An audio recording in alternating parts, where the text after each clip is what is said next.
Você é bem-vindo. A cada dia aumentam as denúncias de assédio moral e sexual. A maioria absoluta das vítimas são as mulheres. Só na Justiça do Trabalho do Rio Grande do Sul, a quarta turma, no último ano o crescimento foi de 22% para assédio moral e quase 60% para assédio sexual. Sobre o assunto, eu converso com a advogada Mariana Gutierrez. Ela é mestre em Direitos Humanos pela Universidade Federal do Mato Grosso do Sul e é professora da Unicesumar em Campo Grande, de onde fala conosco. Tudo bem, Mariana? Olá, Edenilson, a todos que acompanham essa conversa. É um prazer estar aqui para falar com vocês sobre esse assunto que é tão sensível para nós mulheres, mas que pode atingir, impactar também a vida profissional e pessoal de homens, né? Quais os fatores colaboram para esse aumento nas denúncias de assédio moral e sexual? Ele reflete uma maior conscientização sobre o assunto do assédio, tanto moral quanto sexual, o encorajamento das vítimas para que elas se manifestem, para que elas busquem os seus direitos, uma maior ocorrência de campanhas ao combate ao assédio, mudanças na legislação, maior abertura para denúncia nas empresas, órgãos públicos, são alguns dos fatores que impulsionam esse crescimento no número de notificações dos casos, né? Então, as vítimas elas estão encontrando apoio, acolhimento e mais segurança, o que também vai incentivar o aumento do número de denúncias. Mas isso também é um reflexo do machismo estrutural e do patriarcado que a nossa sociedade está inserida. Sem dúvidas. Essa concepção, essa ideia de gênero é uma construção da nossa própria sociedade, né? Então, a gente vive numa sociedade que, historicamente, ela vai naturalizar essa desigualdade entre os gêneros. Então, o patriarcado ele busca justamente manter essas diferenças a partir de distinções que elas são consideradas naturais na nossa sociedade, quando na verdade elas não passam de construções da própria sociedade, né, para manter essa hierarquia e o poder de certos grupos sociais. Então é aquela ideia de que as mulheres estão vinculadas ao lar, vinculadas ao cuidado, enquanto que os homens eles saem para trabalhar e levar o sustento para essa casa. Então tudo isso são construções que a própria sociedade criou, né? Então a ideia do sistema social do patriarcado é justamente conservar essas diferenças entre os gêneros, o que reflete nas dinâmicas de poder em todos os âmbitos, principalmente no ambiente de trabalho, né? E aí o machismo estrutural é essa ideia de um sistema de valores, de instituições, práticas sociais que dão continuidade a essa desigualdade, favorecendo os homens, né? Então a gente pode perceber que na nossa sociedade ela ainda se apresenta com esse caráter muito patriarcal desse sistema em análises do nosso cotidiano. Então, por exemplo, para a mãe, mulher, é uma obrigação cuidar dos filhos, estar sempre com os filhos. Se o filho está doente, a mãe vai cuidar. Já o pai, homem, né, isso a gente falando numa relação heterossexual, se ele se dispõe a cuidar do filho, alimentar o filho, deixar de ir para o futebol para levar o filho no médico, ele automaticamente vira um super pai, né? Então o patriarcado e o machismo estrutural criam esse cenário de desigualdade e impacta também na questão de violência contra a mulher, incluindo o assédio, que muitas vezes ele vai se tornar normalizado ou até mesmo negligenciado. Em termos jurídicos, como é caracterizado o assédio moral? Ele vai envolver esses comportamentos reiterados, repetitivos, né, frequentes e abusivos, que vão intencionalmente buscar desqualificação, humilhação, isolamento da vítima. Então, seja através de atitudes, de gestos, palavras, escritos, geralmente acontece de uma forma sistemática. Então, pode, por exemplo, no ambiente de trabalho, criar aquele ambiente hostil, humilhante, degradante. E aí essas ações elas podem ser sutis. Então pode ser uma ironia, pode ser um sarcasmo meio frequente, fazer piadas, fazer comentários indesejáveis sobre a pessoa, sobre estado civil, orientação sexual.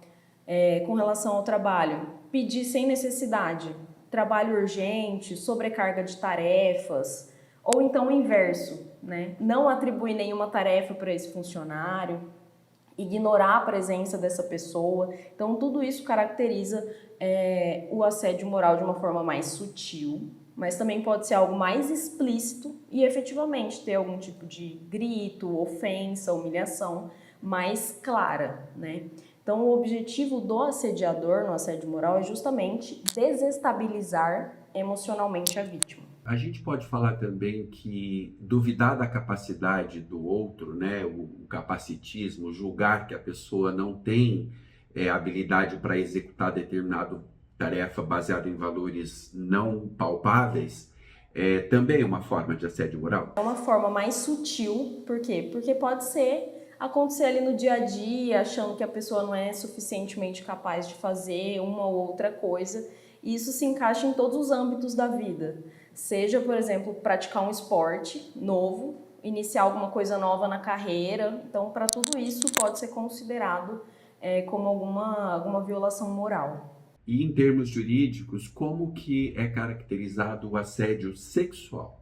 Podem se manifestar por meio de gestos, palavras ou ações físicas, né? Então, não é simplesmente o fato de encostar em alguém. O simples fato de ter gestos, olhares indesejados, já pode caracterizar, né? Então, ele pode ser explícito, pode ser um convite, pode ser uma insinuação de caráter sexual, um contato físico indesejado, um tapinha, cócegas, um toque indevido. Então, tudo isso pode ser caracterizado como assédio sexual, mas ele também pode ser mais sutil, né? Então, pode ser os olhares insistentes, comentários inapropriados, conversas indesejáveis sobre sexo, perguntas indiscretas sobre a vida sexual, sobre a vida pessoal, né?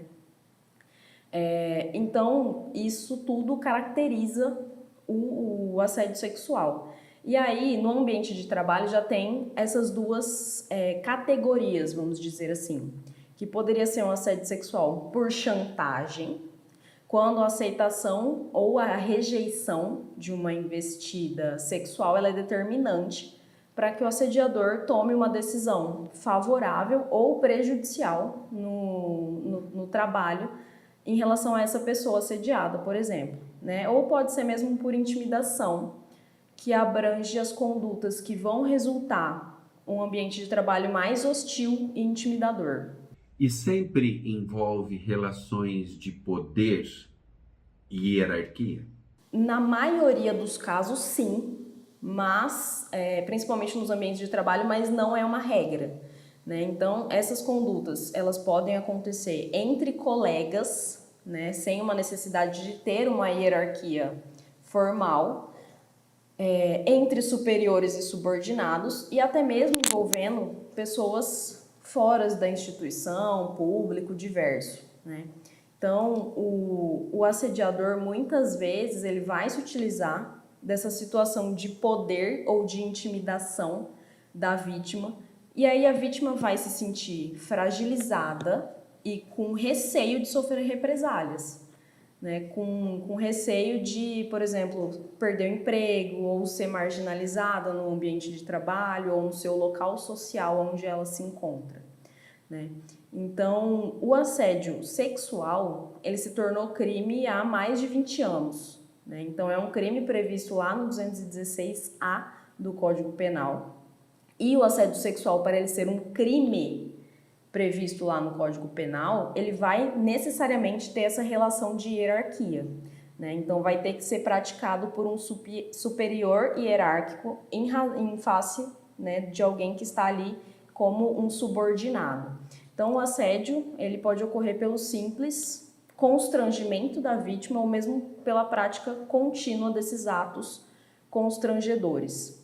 E aí, nesse sentido do assédio sexual, é importante fazer uma diferenciação, né? Então, assim, para a justiça do trabalho, o assédio sexual ele não precisa necessariamente ter sido praticado por alguém de hierarquia superior, né? Um colega de trabalho pode praticar, o público pode praticar. Já o assédio sexual como um crime na justiça, né, criminal, no processo penal, o assediador ele vai necessariamente ter que ter essa hierarquia ou uma influência sobre quem ele deseja praticar esse tipo de conduta, né? Então, o assédio vai necessariamente decorrer desse desequilíbrio de poder. E aí, essa diferenciação na justiça do trabalho ou na justiça criminal, essa necessidade de ter uma hierarquia para configurar o assédio sexual como um crime, não significa que, criminalmente, a pessoa que não esteja em uma função hierárquica superior vai sair impune, né? Então, tem outros crimes que o indivíduo pode se encaixar quando ele comete algum tipo de conduta. Então, por exemplo, pode vir algum caso de ameaça, importunação sexual, estupro, lesão corporal, violência psicológica. Então, tudo isso vai depender da situação, né? E aqui o que importa destacar é que o gênero da vítima não é determinante para a caracterização do assédio como um crime. Qual é o perfil das vítimas? O assédio moral e o assédio sexual podem atingir qualquer pessoa, independente de gênero, de idade, orientação sexual, posicionamento, mas mulheres jovens, geralmente no início de carreira e que ocupam esses cargos subalternos, elas costumam ser o maior alvo desse tipo de violência, né? Então, em razão dessa nossa sociedade patriarcal que a gente conversou há pouco, né, tem uma diferença na forma como a sociedade vê e valoriza a palavra de um homem em relação à de uma mulher, e isso precisa ser levado em consideração. Então, a mulher ela precisa muito mais ser legitimada para que a sua palavra seja considerada. E aí, além do gênero, outros fatores, outras interseccionalidades, que são as características pessoais dos indivíduos, elas influenciam também como fatores de vulnerabilidade. Então, seria, por exemplo, raça, orientação sexual, condição socioeconômica. Tudo isso pode aumentar a vulnerabilidade ao assédio. Que tipo de provas os tribunais aceitam? Desde relato de testemunha, e-mail, mensagem de texto, gravação de áudio e vídeo, lembrando que quando a gravação de áudio ou vídeo é feita pelo próprio interlocutor, ela é mais aceita, né? Bilhetes, presentes, um relato detalhado e coerente da vítima pode ser considerado e é muito importante.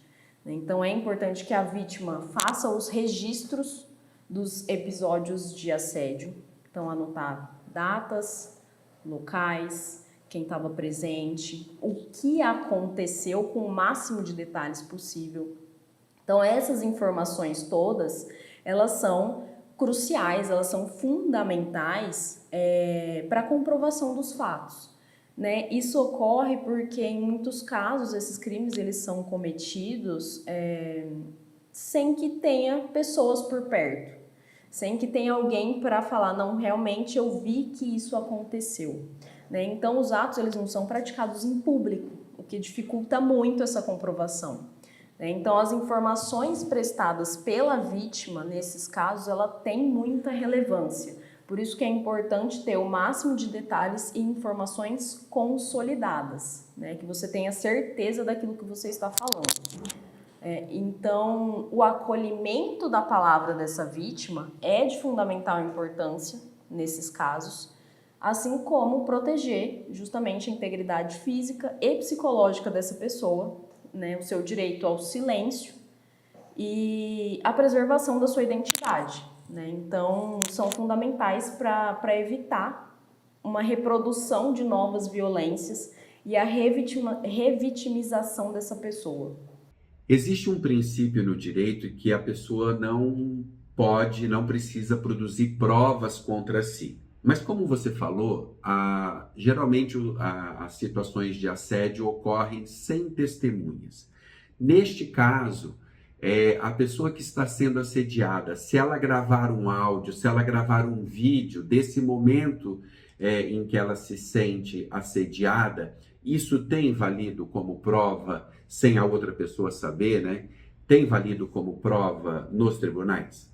Sim, isso tem valido como prova, tanto é que é uma das orientações que a gente geralmente dá em casos de assédio moral ou sexual, porque quando o próprio interlocutor está fazendo a gravação daquela conversa ou daquela circunstância que está acontecendo à sua volta, isso é válido como um meio de prova. É claro que essa prova, essa gravação telefônica, esse áudio, tudo isso não vai estar isolado no processo, né? Então, todas essas outras situações que eu já citei, sejam de testemunha, sejam de bilhetes, de e-mails, tudo isso, junto com essa gravação, vão formar um conjunto probatório, né? Vão ter uma força de prova maior. Existem políticas públicas que acolhem as mulheres, principalmente após elas efetivarem as denúncias? Temos programas de prevenção, enfrentamento ao assédio sexual, canais de combate e prevenção ao assédio, canais de denúncia anônimo. Tem a possibilidade dessa vítima ter o atendimento psicológico, atendimento médico, se for necessário. Então, tudo isso está sendo implementado aos poucos, né, e de acordo com cada local.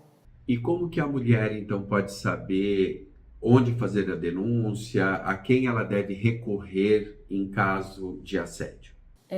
Inicialmente, vai depender muito do local em que ela está sendo assediada, né? Então, se for, por exemplo, em uma empresa, a primeira coisa que ela pode procurar é, eventualmente, a comissão interna, né, a CIPA, procurar o RH, o seu superior imediato, né? Então, se não for o superior dela imediato, ela pode procurar ele, esse indivíduo superior imediato, ou acima do seu assediador. E aí, se não for um caso de estarmos em um âmbito de empresa, é ligar nos disque denúncias, né? Polícia Militar, se estiver acontecendo naquele momento. Eventualmente, dependendo do autor desse assédio, desse crime, procurar a delegacia da mulher, a delegacia especializada. Então, tudo isso é muito importante, que as mulheres tenham conhecimento de todos esses canais, esses meios de denúncia, e que o importante é justamente não deixar esse crime não ser notificado. Após feita a denúncia, qual é o prazo médio da resolução dos casos?